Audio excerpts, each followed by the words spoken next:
Hey there guys, how's it going? My name is Sumit Chatterjee from the Flow Zone Academy and I'm a flow state coach, which means that I help you feel better and perform better.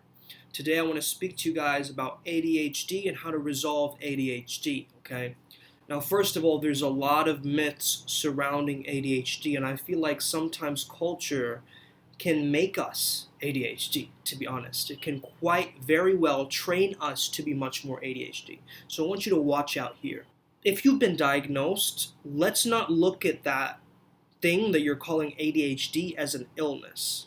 Let's just think of it as a different way that your mind works, all right? So the first thing that I want to tell you is if you've had, psychiatrists or psychologists telling you there's no hope for you, there is hope, okay? But once you believe something, your mind creates a storyline based around that thing. And so if you persist on that assumption that something's wrong with me, it will harden into a fact. We live in a time where there's an overload of information out there. And actually, what I'd like you to do, the first thing that I want you to do is get less channels of communication. You might have hundreds of apps on your phone. You might have hundreds of softwares that you're using currently. Start to slowly trash them away, okay? Less channels of communication and get much more used to that understanding, okay? Like for instance, you don't need a Pinterest, a Triller, a Snapchat, a Bumble, a this, a that. You don't need so many apps at once, right? Just stick to one that works for you, you know that it works for you, and move forward, okay? The more you're using more apps, you're also taking up much more space, which reminds you of the space that your mind takes up as well. Because your mind feels like there's so much data that needs to be processed, and I'm so distracted right now. Oh, look, a kitten, right?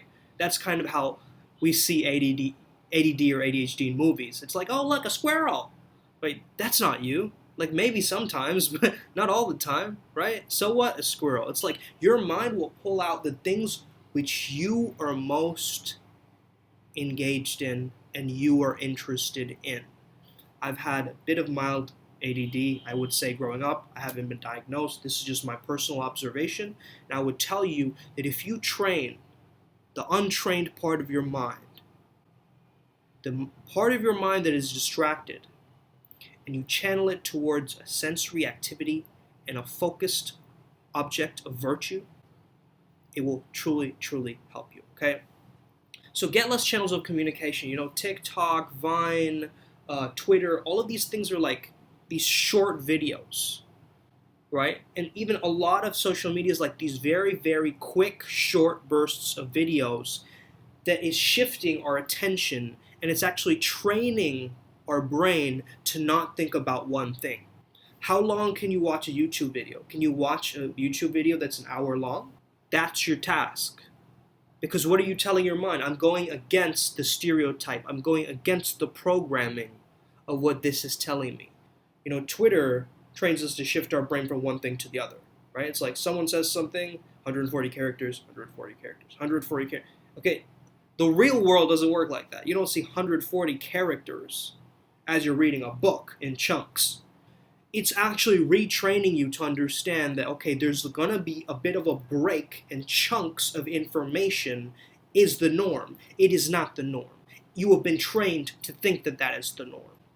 So it's time to watch things for a long period of time, no tabs open, just do it, express yourself when you get frustrated, attend to it, and keep going. Okay? Writing really, really helps. Okay, writing really, really helps, and I'll tell you why.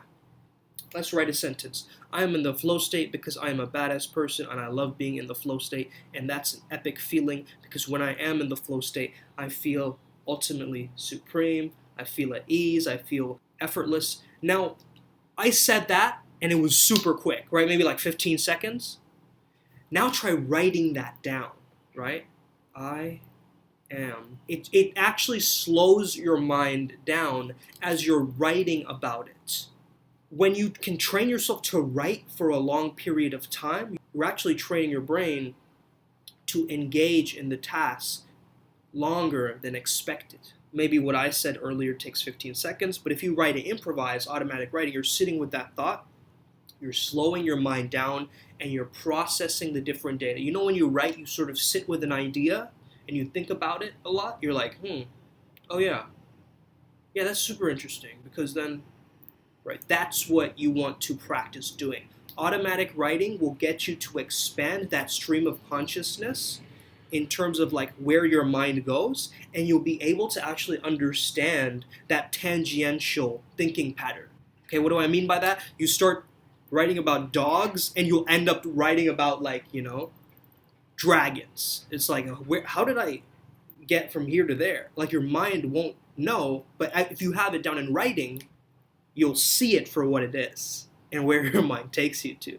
And that randomness, I think that's a real gift, especially if you're working as a comedian, or you want to be funny around others, right? You can take word association and you can like break it apart and deconstruct it and decode it. Like, I love doing that. I think it's partly because I have a little bit of ADHD. You have so many people in media who are ADHD, right? So you have Michael Phelps, you have, Adam Levine, you have Howie Mandel, you have, Justin Timberlake, you have Solange Knowles, right?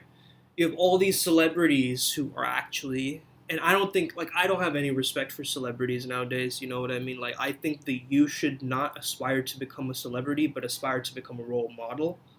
Okay, I don't like that term celebrity as well, because it comes from the term celebrate, and also you see yourself as a solemn ceremony. So we're taking this sacred word and we're, presenting it into the marketplace as if it's this holy thing, and that, the halo effect takes over. It's like you're this grand person, right? Instead, aspire to be a positive influence and a role model. Okay, not an influencer, that's another term. Just be a positive influence and an impact, right? And move towards that. I don't even want to prove this to you that it's possible to be able to do that. But look, we tend to devalue the things that we're good at and overvalue the things that we're really bad at. So I want you to take a note of that. It's reinforced by society too. And I believe that the person watching this video, you're exceptional in some ways. And you know you are. All right? So this tangential thought process gets you far away from where you started. I want you to reframe ADHD as attention dialed into higher dimensions. Okay? Now, why do I want you to do this? First of all, it will make you feel much more at ease. The fact that it's not an illness, the fact that you're tapping into other realms, it will help you actually in the sense where you're able to see things that other people don't. You want to look at it as a superpower and not a thing that is blocking you, all right? So that's the first thing. Second thing that I would say is you have much more of an air mind, or a vata mind, as they say in Ayurveda, right? So the thing is, you want to understand that mind that's like a gust of wind is like whoosh, and then wind goes away, right? Wind is everywhere, and it happens in gusts, right? Suddenly you see a hurricane. You're going to have to create those mind hurricanes for yourself, right? So you can create gusts of wind. How do you create that gust of wind? You generate focus into one area. You want to practice holding your concentration. And you can watch my video on dharana as well. It's very powerful, I would say. The precursor to meditation is dharana, or concentration, or the doing aspect of it. So I would highly recommend that video as well. But yeah, imagine it's like all these different gusts. It's not like water that just like keeps going. It's not like fire that's burning for a long time and you can focus on an extended period of time, right? It's coming in these short bursts of air. So now that you understand that your mind works like that, it also has certain strengths, right? Just like Darwin said, there's certain finches, certain birds, that they have longer beaks and they can eat the little bugs, but then they have also the shorter beaks, but then they can crunch on the little seeds more. We all have adaptive and maladaptive things according to our way that our mind works. Your mind is better at certain times, and it's unpredictable at times, and it's instrumental. A lot of your success today is because of this, and a lot of your detriment today is because of this too. It's about looking at your mind now and see like what can we support and what can we account for, what can we actually work on and be much more effective at in terms of ADHD, right? your mind is subject dependent. That means certain subjects for you are you're gonna be like, wow, like I'm so honed in, maybe a little bit obsessed too for certain subjects, right? You learn incredibly fast. You're so fast at accumulating information that sometimes you'll need much more of a dynamic scenario. Something in terms of, movement will help you to calm you down as well. Tai Chi is incredibly powerful for this. If you are in a high stimulus environment right now, like if you have 500 posters, if you have so many books, if you have that many clothes, I would slowly start to pick and choose and do a little bit of a detox of your space, because a low stimulus environment will be very, very productive for you. All right? If you stay at a place where you're having like so much stimulus, it seems like it's a laser tag environment, right? Where so many, or like the grocery store, for instance, you have all these colors, right? All these things happening around you. It's like there's someone's, saying something else over there. Something is happening over here. You see some milk over there. It's like very, very rich environment that's overly stimulating, and it can cause your ADHD or your attention dial into higher dimensions to ramp up.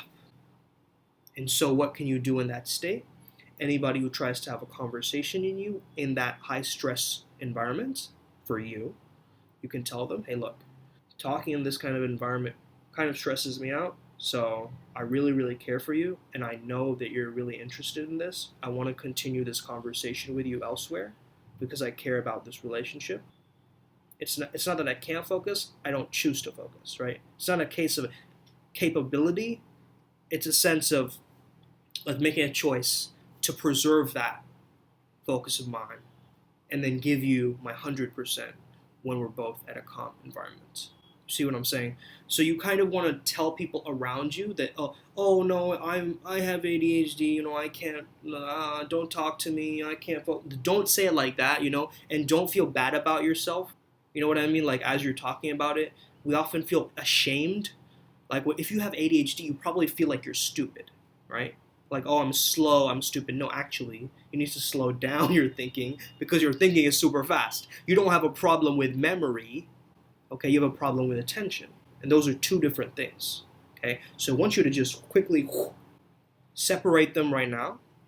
And then the other thing that I would say is, focus your attention on something sensory. If you have a warm blanket, you can cuddle it, right? Just after the shower, just focus on that. If you have a warm cup of coffee or something, you can hold the heat of that and feel that. You can have an object in your mind. Let's say you have a certain object. I love the yin and yang. That's kind of primarily, I got it from Taoism, but I really love the symbol. And so I'll just close my eyes and think of the yin and yang just dancing and spiraling. That really helps me, and it puts me into a state where I understand, I'm able to perceive the duality, and then I'm able to also take that symbol and then perceive that duality in the outside, in the physical world. Like you mentioned, you get very frustrated about society and like the way that the world is moving towards. That's completely fine. However, at the same time, you have to struggle. And it's like you can buy a book about anti-capitalism, you're still supporting capitalism. You get what I'm saying? So the thing is, you want to still not kind of push things away that will still serve, you understand? So your distractions are what is the real issue here. And if you can minimize distraction, you can maximize potential. One thing that is very powerful is just focusing on your breathing. You could even chant something that gets you back into the present moment again. Like let's say you're listening to me speak right now. Maybe you're staring at one specific keyboard. Maybe you're staring at one specific key on the keyboard. Maybe you're staring at my one eye.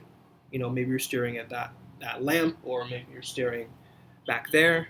It's important to notice that, but keep your attention on one thing and you'll notice, hey, I'm listening a lot better. So this is about retraining your mind away from the conditioning of just like going everywhere, being scattered. Instead of being scattered, the same amount of energy is also in a laser beam than in a light bulb. It's just one is scattered and one is focused. Okay, so you want to become that laser beam again. You might have the best word association, you might be funny, you might, have all these memes in your mind and things like that is going to make you amplified and actually preserve it. but also don't undervalue the skills that you already have because of this, all right? And also don't overvalue the negative aspects of this. Instead, fine-tune it, give yourself more appreciation, right? You're able to explain concepts not just with words, but with symbols, right? Like for instance, if I told you, oh, explain to me how a baby's mind works, you would be like, oh, and it's like this, and sort of like, that snap tells me more than if a person is able to, give me a long, rambling answer to that question. So I can predict that. A lot of people might not understand you because you're an abstract thinker, but that's okay. Okay, not everyone is supposed to understand you. Try to just get better at communicating your pure truth. And hey, sometimes you have to give them a free sample. You can't give them the whole steak, Think about it like this, right? Every single leader out there is saying the same thing, love other people, but we just say it in our own ways. All right? So find your own way, unique way of saying that, and express that into the world. I hope these videos help you, man. Have an amazing, incredible day. I appreciate your comments. May the flow be with you, and stay legend.